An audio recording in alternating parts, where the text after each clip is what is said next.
Only a dumb bunny would ask if you remember 1932.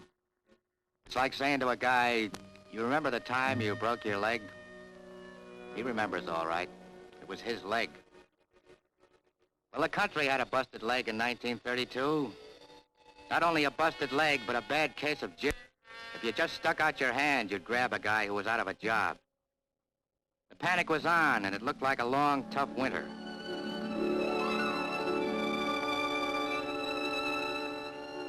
A dollar could get you lots of things in 1932. But who had a dollar? The people were waiting for a break, waiting for the right man to come along.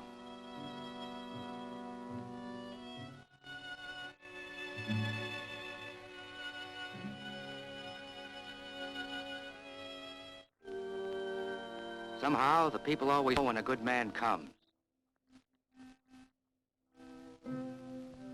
Or goes. The forgotten man?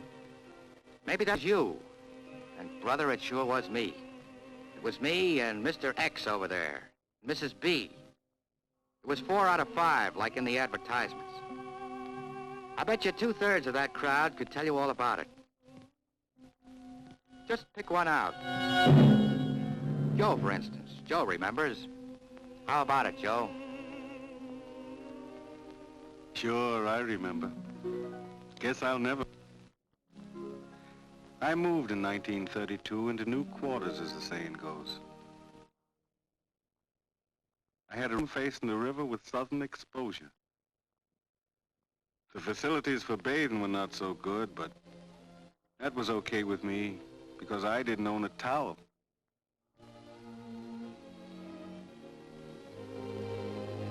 Every morning we do our shopping. First come, first serve. And every man for himself. About 8 or 8:30, we get down to the office.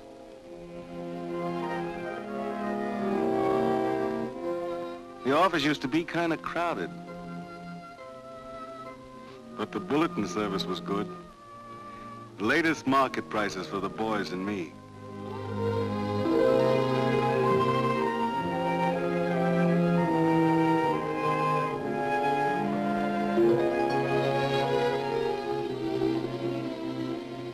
The office was good for maybe an hour or two, and then we went over to the club.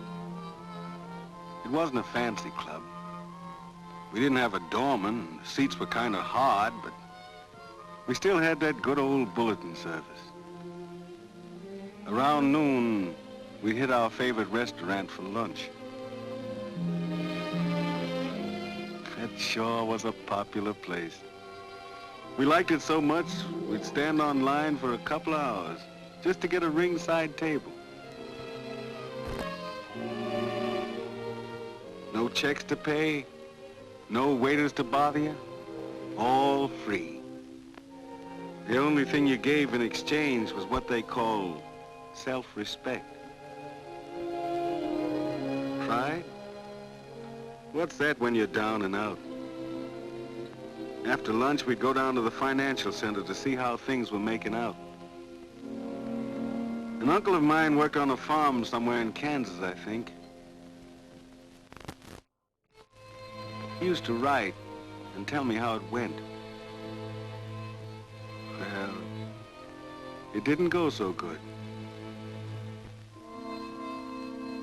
The boss lost out because he couldn't sell what he raised, even if he had the money to buy seed to raise it. So he packed his family into a busted-down jalopy and went looking for work. They had lots of names for people like that. Transient workers, okies. I had a name for them, too. They were forgotten men, like me.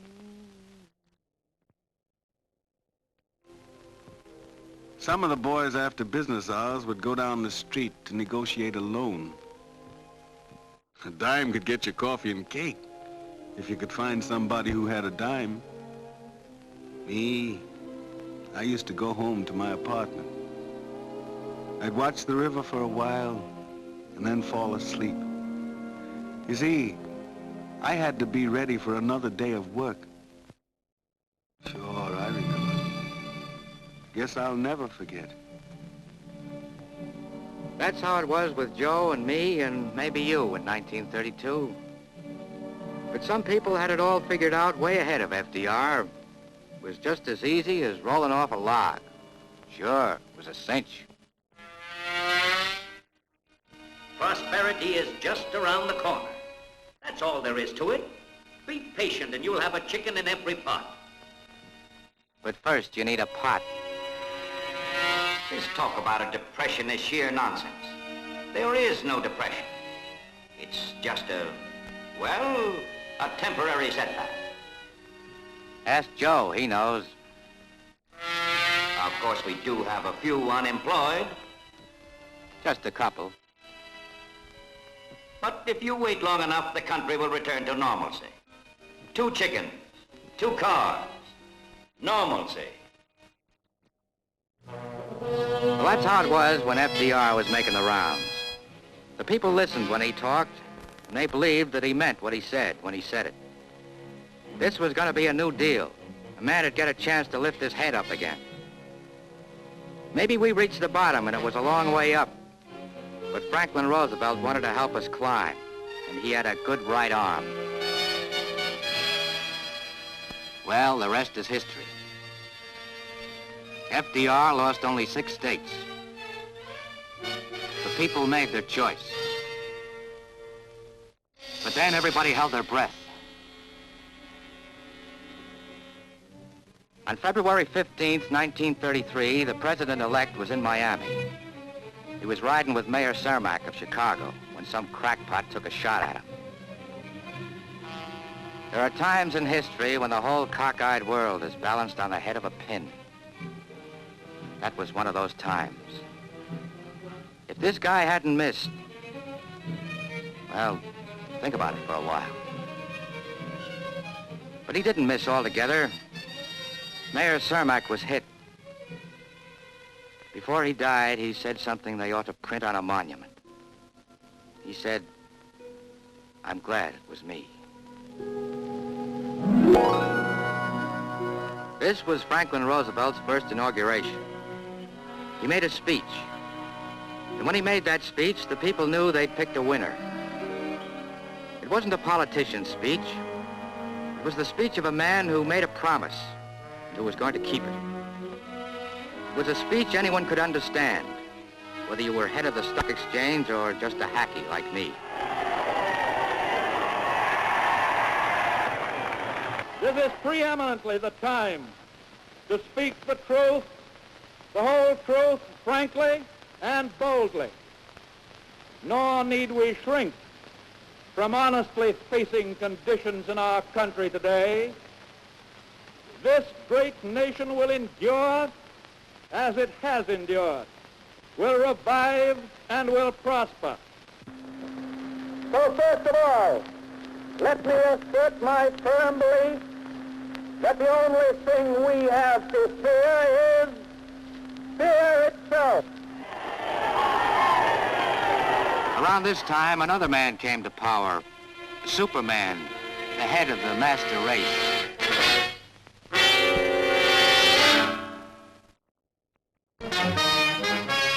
Well, FDR was in and he was ready to go to work. First, there was a 4-day bank holiday to sort of give the money boys a breather. Then the president called a session of Congress and things began to hum. Bank deposits were insured. The country went off the gold standard and began to get jobs.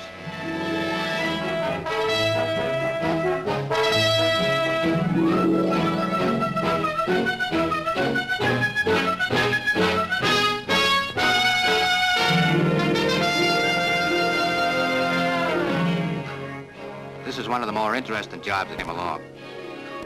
Right now, of course, a glass of beer ain't a novelty. But it took FDR to get that Stein off the retired list and back to work. Prohibition was a flop and most of us didn't want any part of it. As far as FDR was concerned, he was still taking his orders from the people. Hey, Mike, that Coney Island head. Remember the alphabet? WPA, NRA, AA, SEC, HOLC? The letters got you dizzy, but they stood for something. Let me translate for you, just as a reminder. First, there was the WPA, the Works Projects Administration. The PWA, the Public Works Administration. The names were a little fancy, but to guys like me, they made sense. To some people, this stuff was... boondoggling, that's all it is, just plain boondoggling. But it spelled something else to the other guys. Guys like Joe, for instance. I got a job now. Sure enough, I got a job. I got a place to live in, too. You ought to see my bathtub. It sure is slick. Then there was the AAA. That stood for the Agricultural Adjustment Administration. It's a jawbreaker. But just ask a farmer what he thought about it. But everybody didn't see it from the farmer's point of view. Subsidies. Paying a man for no reason at all. What's this country coming to anyway? Mark my word, if this continues, grass will grow in the street. Sure, there were subsidies, but that wasn't paying them for no reason at all. It was all part of pulling the country back on its feet, and it was working. You see that farmhouse? That's the one Joe's uncle's boss had to give up. He's got it back now, thanks to the Homeowners Loan Corporation. Then there was the CCC, the Civilian Conservation Corps. You see that young kid in overalls? He became an Army captain, an Air Force pilot during the war. He got 5 Jerrys to his credit and wound up with a DFC and a Purple Heart. Just ask him where he got his start. And listen close. 1933, I was just a crazy kid. The old man was out of a job and we didn't have a nickel. I was 16 then, and well, you get silly ideas when you're 16 and broke. I had holes in my shoes and a patch on my pants. 2 bits for a movie was just 25 cents too much. And I got to hanging around street corners and pool rooms with my ideas changing from just being silly to dangerous. But then we got a break. First, Pop got a job, and the NRA made it a decent job with a decent salary. And then I joined the CCC. It was a kind of work I never dreamed I'd have, in a lumber camp up in the North Woods. Have you ever been up there? Say, it's swell. The air is fresh, and the sky is clear, and the trees grow as tall as buildings, and, well, you feel like you're really alive. We worked hard, but not so hard we couldn't enjoy it. When I arrived, I was a skinny beanpole. By the time I left, I'd gained 20 pounds, mostly muscle. Maybe the phrase is a little corny, but I'd say the CCC made a man out of me, and I know a lot of other kids would say the same. Then there was the TVA, the Tennessee Valley Authority. In this day and age, electricity isn't a luxury like it was 40 years ago. Dams like this were built so that the little guy could buy some at the price he could afford. There was also the Social Security Act, the Labor Relations Act, the regulation of security sales. Well, you could go on for hours talking and listing all those things. Things that were created for the man who wasn't forgotten anymore.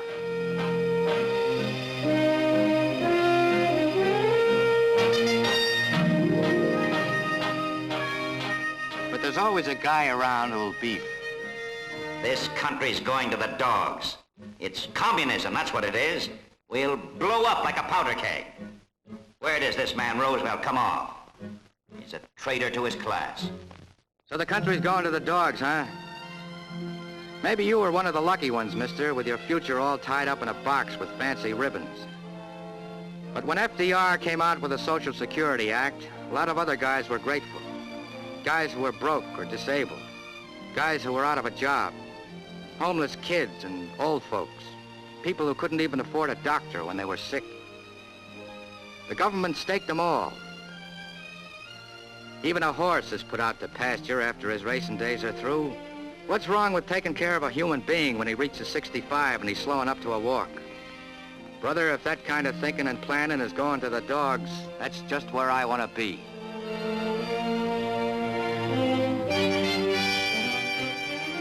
But the people knew the score.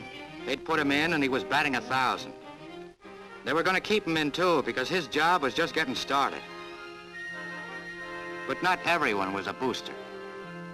And there was a little story FDR liked to tell about himself. I remember way up at St. Lawrence, near Ogdensburg, I was driving through the grounds with the superintendent in an open car just like this one. And as we drove through the grounds, there was a very nice-looking old gentleman who was mowing the grass. And as we approached the governor of the state and the superintendent, he put down his mowing machine and stood at the edge of the road. And as we went by, took off his cap most politely and put it back on his head. My family were in the car behind. And after we got about 50 feet past him, I heard the family roaring with laughter. I couldn't do anything about it, so when we got back to the superintendent's house, I asked them what the joke was, and they told me that the old gentleman, as soon as I got safely past, had put his cap back on his head and put his thumb up to his nose.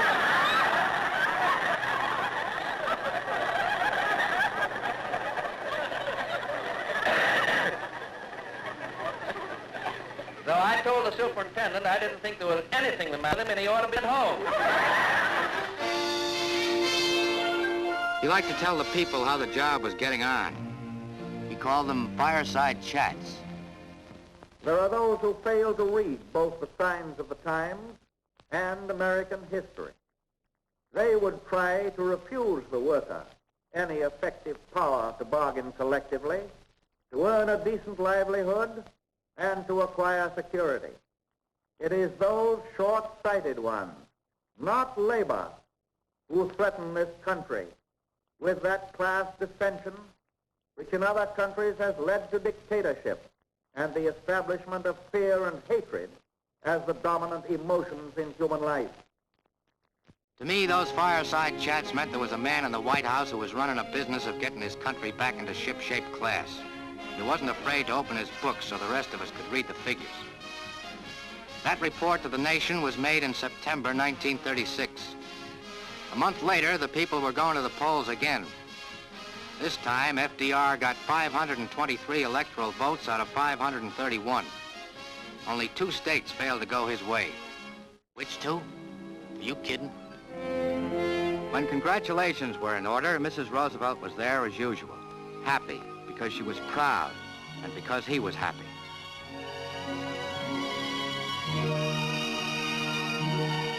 Yes, there's no doubt about it. The First Lady in the White House was also first with FDR. And more than anyone else, FDR knew her value to him and to the country.